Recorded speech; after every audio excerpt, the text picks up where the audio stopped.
My name is Esther Lowen, and my pronouns are she, her, and hers.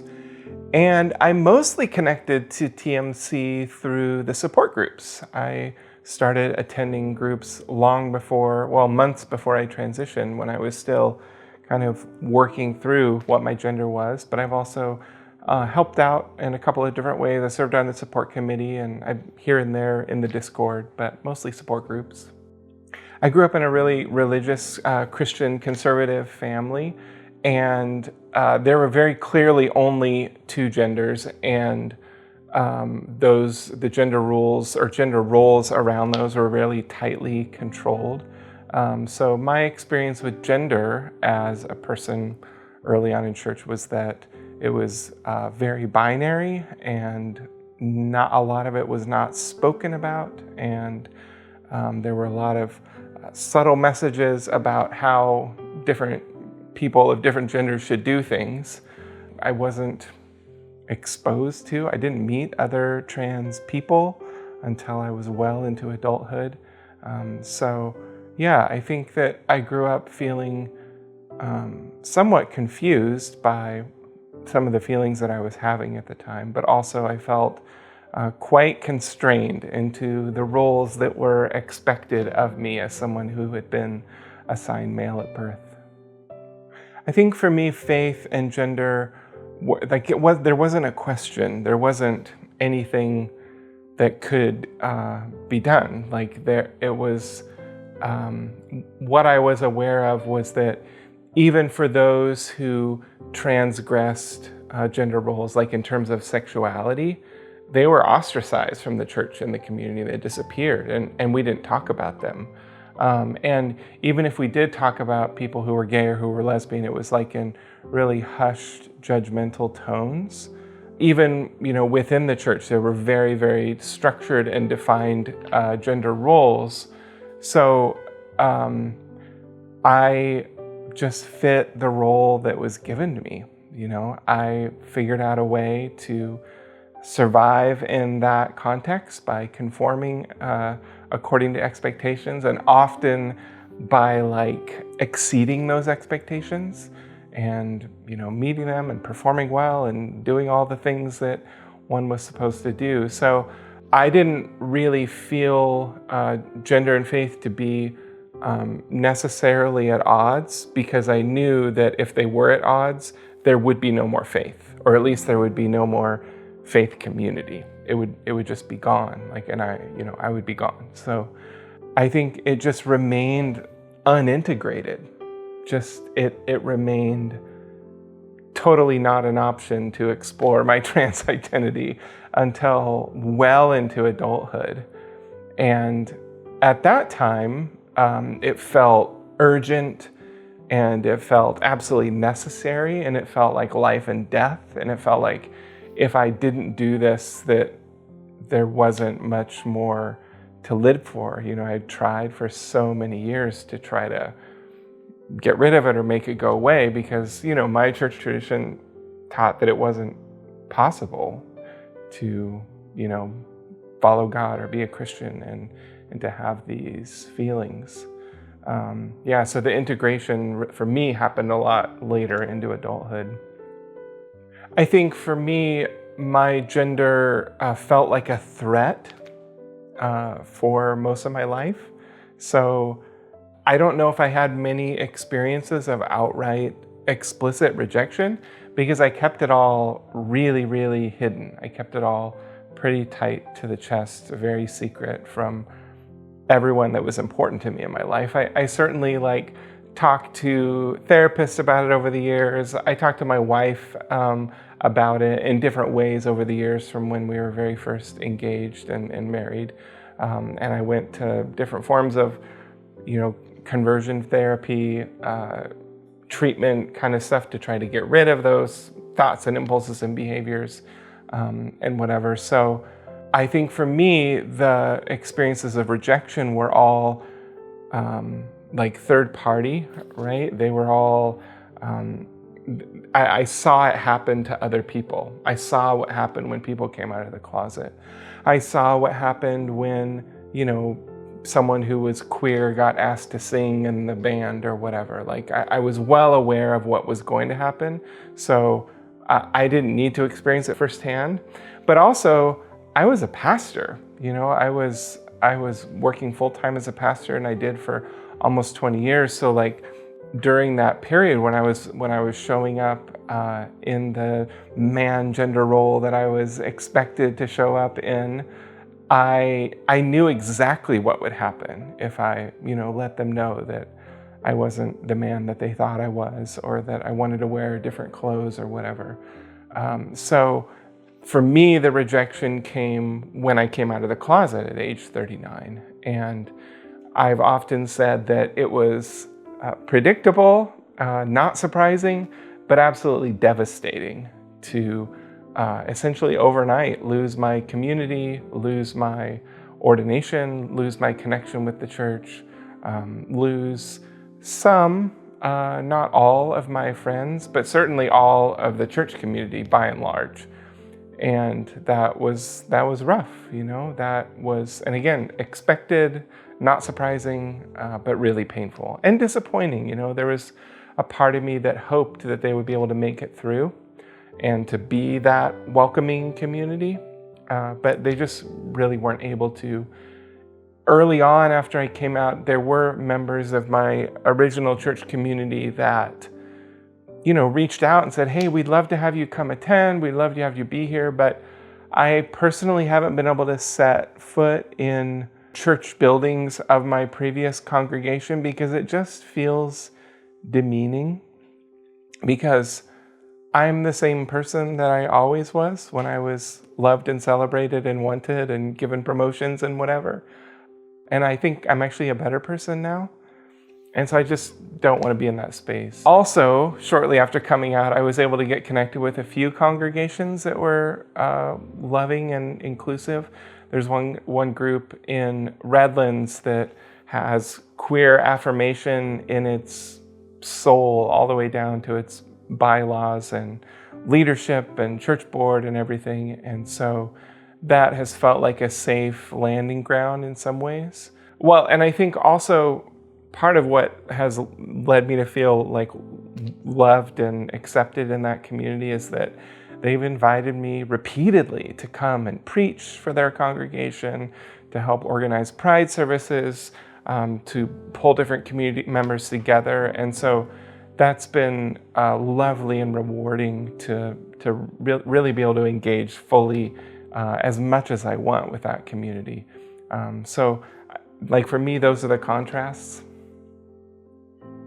My experiences and beliefs about who God is and how I've interacted with God has really changed a lot over the course of my life. I've had like many different iterations, I guess, of who I've seen God to be. And certainly going through transition, going through the process of sort of sorting out what my gender identity is after so many years of that question feeling forbidden and impossible to even ask. Certainly my picture of God has shifted as I've gone through that process with gender. I think that one of the big ways that's taken place is seeing God as like a threat or an authority. And I feel like the edges of that have kind of gradually been shaved off over the years, over the course of my life. Like I think that I started deconstructing my first day in Greek class in undergraduate theology. And I heard, the professor start praying, the Lord's Prayer in Greek. And it was like, okay, this is, I'm gonna have to think differently about God. So, but I think up until that point, I was absolutely terrified of God. I saw God as an authority, as a judge, as someone who is against me.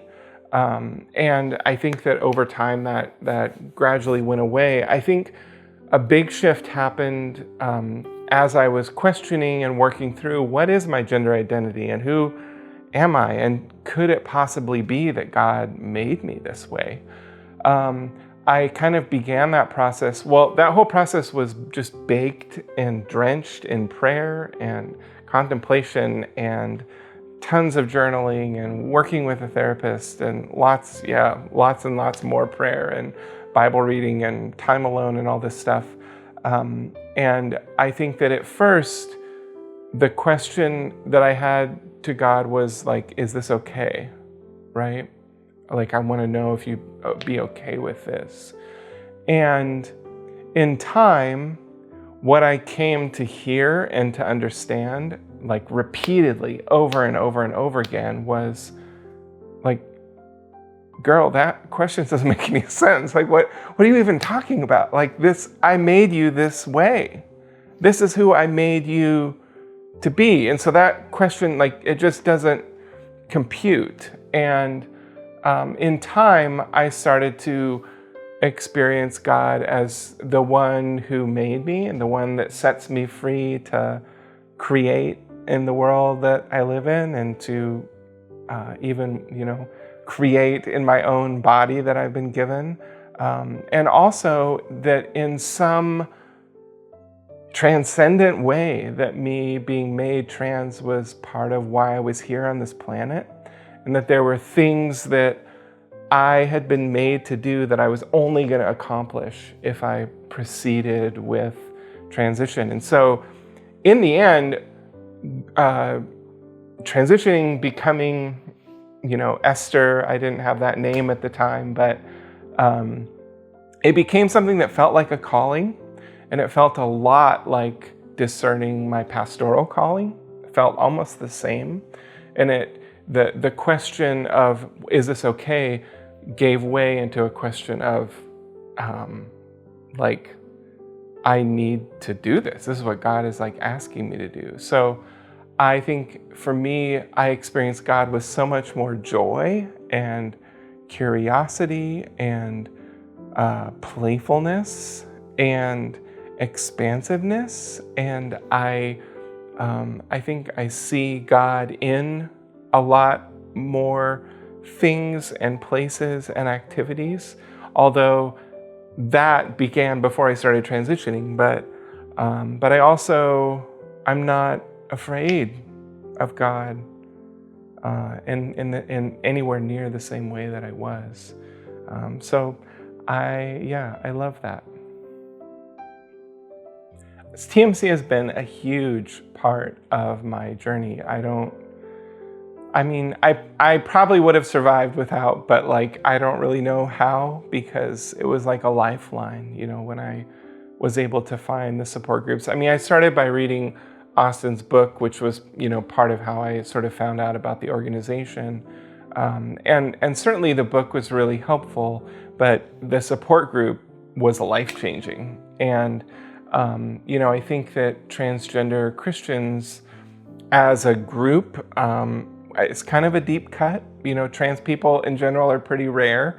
And then I think that most trans people who are Christian or who were Christian sort of cast off the Christian part as they embrace transition, because that's essentially what I think the church and what culture tells us is the only option. And so it was really amazing to find this group of people who were trying to be faithful to God, trying to integrate their faith, but also trying to be honest with what they were feeling and experiencing in terms of gender.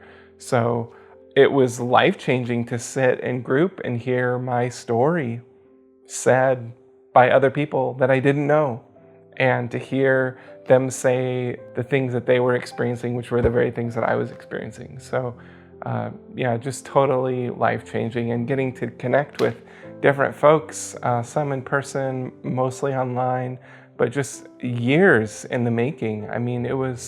I've been engaged in support groups for 3 years, I think, 3 full years at this point. And I'm not, there was a time where I was a 2 times a week kind of girl, and I'm not quite as much anymore. I've got a busy therapy practice now, so that impinges on it, but I feel a great deal of love and gratitude and connection to TMC.